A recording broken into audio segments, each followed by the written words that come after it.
to TradeTheMBI.com. This is John. This report is for the 12th of April. Well, that continuation of decline followed through all day, pretty much throughout that. With that magenta fading, of course, we're seeing right now a little bit of flattening.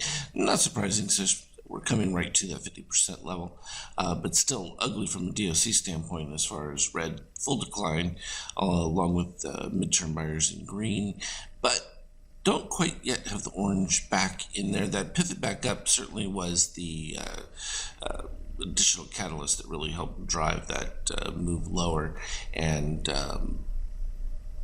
as long as it stays elevated, the likelihood that we're going to continue south is still strong. You can see we finally got the rollover for the gold on shakeout there, so that was enough to really exacerbate the decline. And of course, we dipped below the red line under the minus 70. That just suggests that lows will continue to be revisited and that you're in continued weak distribution, so to speak. And we can see the NASDAQ is going to be far worse, below 50%. It supported off 38, declining 38. It's finally leveling out here at the lower. It has filled that extreme that had started to build right at the beginning of the run-up. So taking care of that, always good. Euro,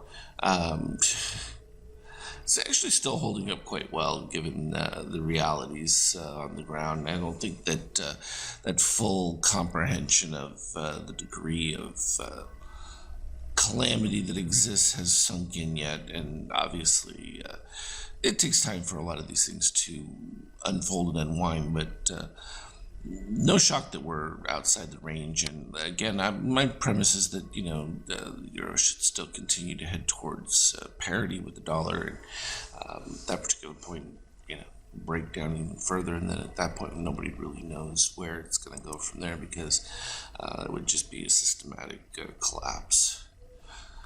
But there's still time. I mean, it's early. I mean, we're still having food from 2021 and 2022. So until that expires, and then we'll see what happens, at the end of this year with food production and what that portends for the following year. That'll be a whole different issue. From a gold standpoint, still starting the slow eke. Again, it just becomes one of those at a certain point, if Russia decides to insist upon gold for transfers of payment for oil and that, it just skyrockets at that point. So it's just a question of, will they do it? If not, why not? It's, some of these things become sort of excessive to the point where they just force conflict, because at that point it'd be pretty hard not to see all-out world conflict at that stage when you get to that point of not really leaving any options. We're already in a pretty ugly situation, bifurcating economies the way that they're setting up. Oil still artificially elevated here up at the 97 range, and again, could become a new norm simply because of dollar devaluation, and if it's going to be imprinted in different value, then it could even begin to exacerbate further to the upside. TLT, so we had promised the 125 down to 123. Next stop will be the 110 range. And this goes back to, expectations for the values back in 05, 06, and that, back when you had interest rates that were significantly higher than today. And this is the market forcing the issue. And, again, this is one of those where it's like I look at housing and things like that and think that if you don't have a blowout April for home sales and things like that, then you got real problems, because come May, the Fed has already said that they're going to, give us a hike of 50 basis points. So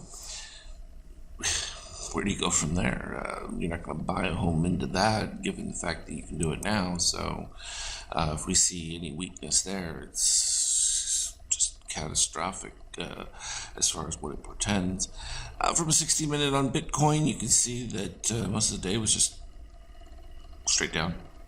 It's been pretty ugly for the last several days. I mean, it's been a continuation. We're back down into the 30s again, and no surprise you had that initial wave of excitement and that thinking that Russians and everybody who was on the list would flock to Bitcoin. And I think there was more euphoria than practicality with that. Again, that ledger is pretty public. From an ETH standpoint, straight down. Do not pass go. Did not collect $200 there. That was a straight just dump, and it's even into the after hours. It's catching a little bit of strength, but I mean, you look at that compression narrowing of the Fibonacci lines, and you're below that 3035 previous algo level that we had. Actually hit it there yesterday on the way back up as it was trading back and forth below it, and hasn't been able to get back to it at this particular stage. So some expressed crypto weakness from a 50K standpoint. You can see the sell pretty clearly as that took place and just continues to cascade. And this is where we talk about really being in that zone on the 50K here. You can see it beautifully where you have red, cyan, orange gets caught in between. You have the move of orange steel crossing above, which is a potential for turnaround within that, but you would need to see yellow over magenta from a shakeout standpoint. That never materialized, so as long as it stays in that range, you're going to continue to expect more of the same, which is decline.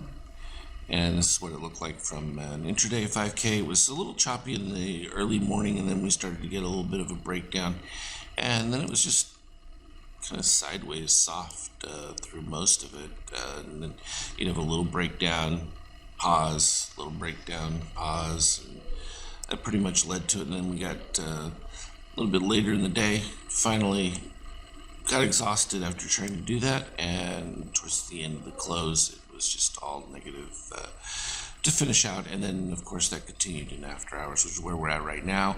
Still fairly weak. I mean, we got magenta rising on this one, but your red's leading that, so as soon as you get a pivot down lower, if white overtakes that, then it'll fade. It'll be a question of whether or not it can close above the 23%. DOC's fairly strong with green rising, but already on positive extreme. To begin it, positive extreme below the 23% rarely works out well, so I would expect that to fade down. As always, though, I will continue to update you on the Skype chat. Trade well. We'll talk again later.